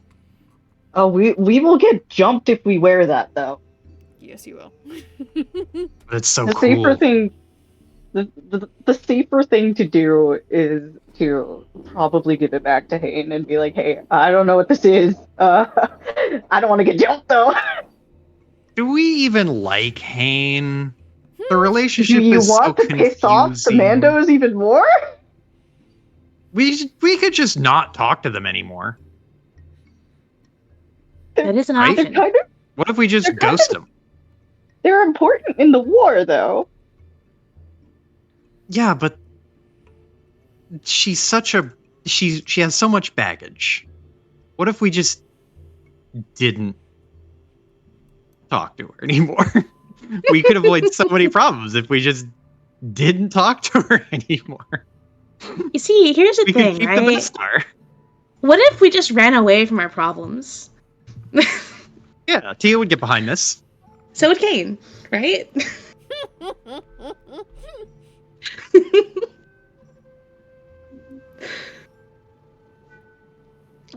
But just to make sure I heard you right from my note, you said like 75% complete?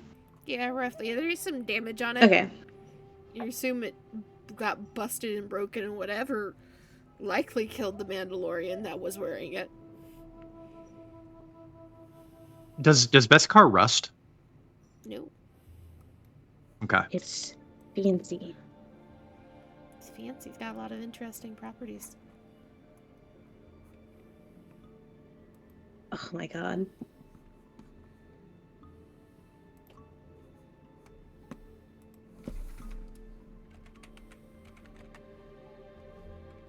think the more important thing is Raven pulls out this, realizes it's Beskar. What does Raven do?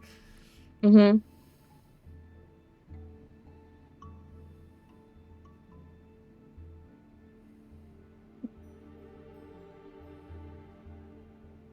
I don't know if they would know the significance of Beskar as much as everyone else would. I just assume that Raven would be like, I found something, and then hold it up. Raven Metal. would know that there's a lot of interesting properties about Beskar, maybe not all of them, and would know that it is primarily like forged by and like mastered by Mandalorians. But that's probably the extent.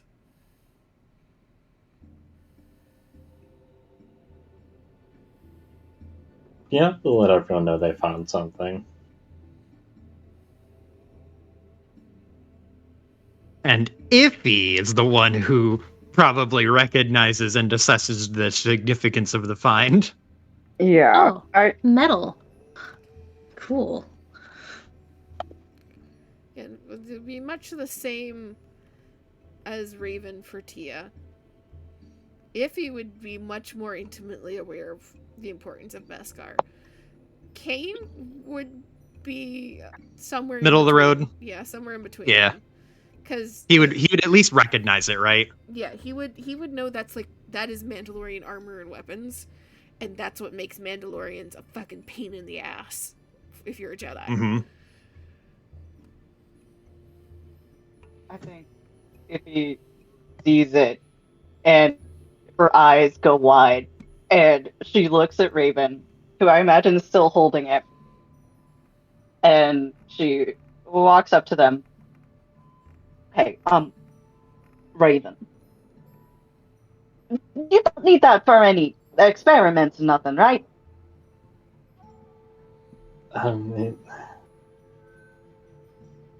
I've heard the metal is very interesting. It's real interesting, especially to a particular sort of people called the Mandalorians. You know the Mandalorians, right? You seen them around Coruscant? I've heard of them. If he will nod. Now, there's two things you need to know about Mandalorians. One, they don't like to take their helmets off. Two, they really care about Beskar. Really a lot. So, make you a deal. How about that? Would you like a deal? Do I have a choice? You can. I mean, she stops and she thinks. Yes, but I don't know if you would like the consequences of saying no. If any of us would. How bad would it be? Oh, it would be horrible. If they found out that we had this and we didn't turn it into them, I mean, we're already on thin ice with the Mandos as it stands due to circumstances. So, if we piss them off any further, I'm expecting some kind of international incident. It will not be pretty. Oh. If he looks at Kane, I'll buy you one. I promise. We Wait, cannot hear you. what did you say? You look at Kane and Oh, what? oh, sorry. I guess the mic cut out. She said, "I'll buy you a new arm guard. I promise." Kane, like, nods enthusiastically, just like, oh, I don't want anything to do with it if it is as significant as you say, and I don't want to be on the wrong side of a Mandalorian. I'm already a little bit in hot water with them as I currently stand. Being Yeah. he kind of gestures to his lightsaber. Right, well... Couldn't we do both? Is that not an option? Well, I was gonna offer them a deal. That was part of the deal. They can hold on to it until we can transport it back to where it belongs. And if they want to run some non-destructive tests, then that's fine. That's perfectly fine. Could do that kind of research. But no chipping away at it and no breaking it up, yeah?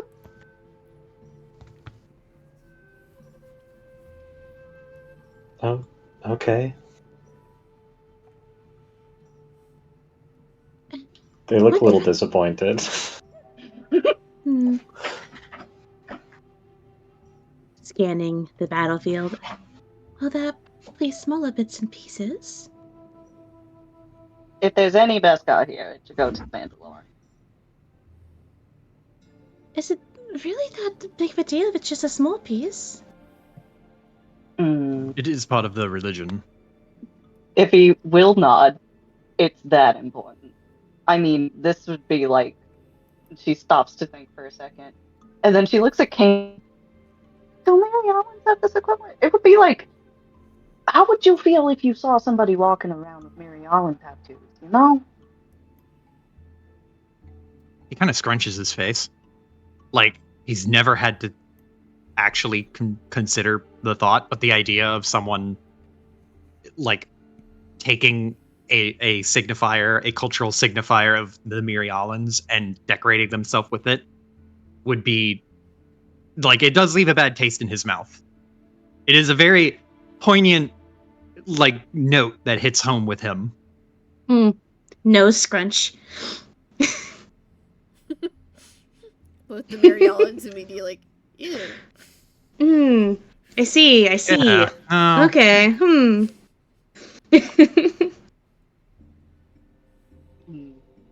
If he looks at everyone and, like, eye contact, I mean this. I want you all to listen to me. Kane, you're still in charge. But on this point, I hope you don't mind if I am a little forceful here. She said this to Kane. Okay, will like gesture as though, like, do the floor is yours gesture. Mm-hmm. If he will nod. If we find any Beskar here, any Beskar, it is going back on the Dom, and we are taking it back to where it needs to be. I am not catching any flack for any missing Beskar. We're already on way too thin. We cannot afford another altercation. Not a single chunk of it is going to be used for anything long term.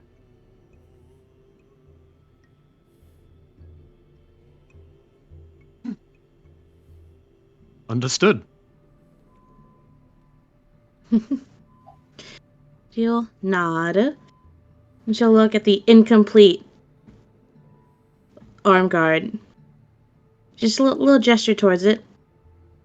And are they going to believe us that we found it like that? We can take some documenting photos and whatnot.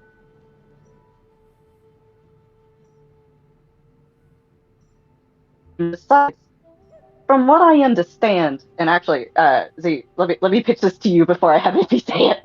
The Mandos would probably be able to figure out who the fuck that is from the armor, right? Or at least like the clan and whatnot. Yeah, they'd be able to at least figure out like what general clan they came from.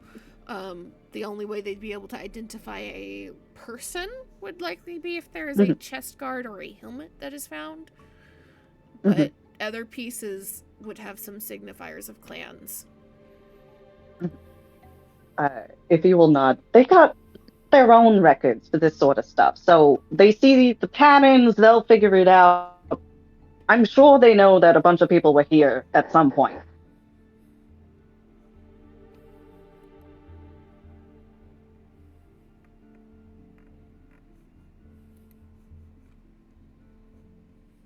All right, I guess.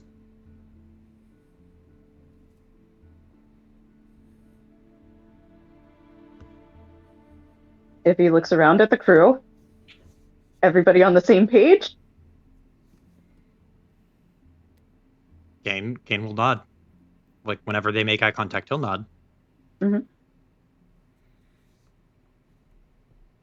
Raven still looks disappointed. Do they nod? want to do science on it. Just a little bit, as a treat. They lower their eyes. They don't need her gaze. If he will lean in. Oh no.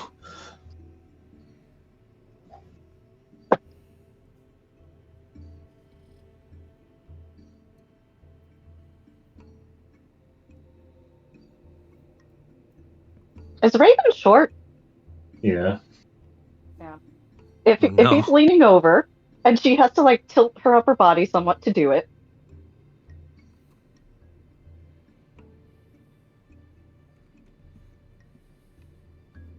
Look just further down. If he tilts further down, I'm gonna need a yes or a no from you. Yes. If you will nod, thank you.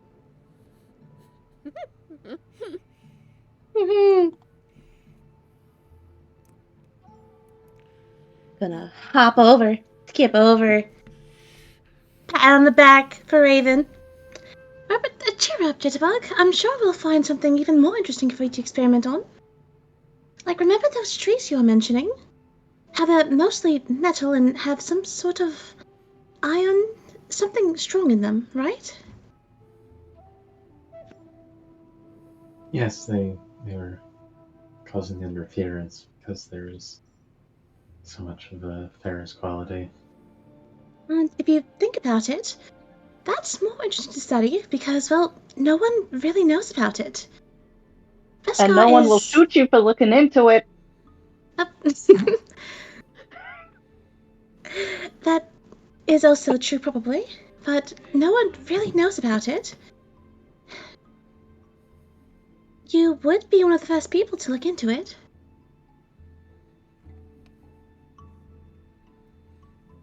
And it bears repeating, you would not be shot for that.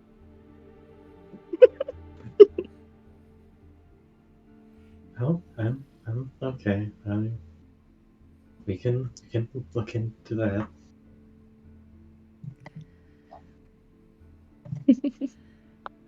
If he will also look to Mindy. Mindy, do you agree not to smuggle any Beskar?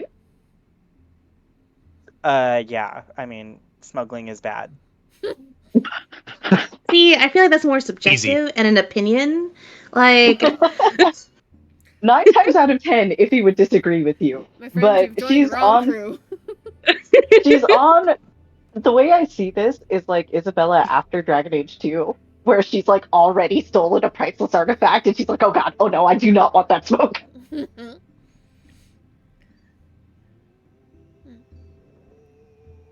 As you all are having this conversation and seeming to be reaching an agreement, and Tia, you're trying to comfort Raven, there's just a faint sound that at first you would just mistake for another noise of the jungle. But Tia and Kane, you two in particular, hear it again. And both your heads kind of lift and turn. And somewhere on the far side of this wasteland in the middle of the jungle, there's blaster fire. Oh no. And that's where we're going to end it for tonight. Shit. Thank you for session, Z. This was fun. oh no. That was a pretty